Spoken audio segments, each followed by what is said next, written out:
Salvan police station अंतर्गत निवडे गावात 15 मार्च रोजी रात्री 8:30 वाजता अल्लाबक्ष मुल्ला वय 62 यांनी 12 वर्षीय मुलीवर विनयभंग केल्याची धक्कादायक घटना घडली आहे। या प्रकरणी पोलिसांनी तातडीने कारवाई करत आरोपीस अटक केली असून पुढील तपास सुरू आहे।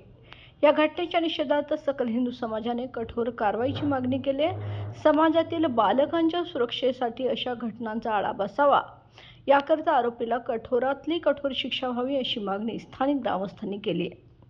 सकल हिंदू समाजाच्या वतीने कोल्हापूर जिल्ह्यातील प्रतिनिधींना साळवन पोलीस ठाण्याला भेट देऊन या प्रकरणाची गंभीर दखल घेण्याची मागणी केली। त्यांनी स्पष्ट शब्दात सांगितले की या प्रकरणात कोणत्याही प्रकारची तडजोड अथवा मिठवामिठवी करू नये, आरोपींवर कठोरात कठोर कारवाई करण्यात यावी अशी ठाम भूमिका त्यांनी मांडली।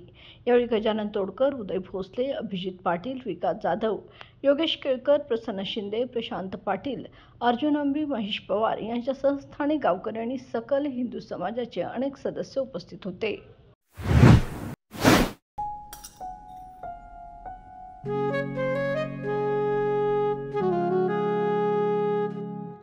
बाबा, आज येताना बासुंदी घेऊन या ना। अगं, कालच आपण आईचा वाढदिवस होता म्हणून आणली होती ना। ऐकलं, गोकुळची बासुंदी पुन्हा खावीशी वाटतेय। खरं सांगू, मलाही खावीशी वाटतेय। पुन्हा पुन्हा खावीशी वाटणारी गोकुळ बासुंदी।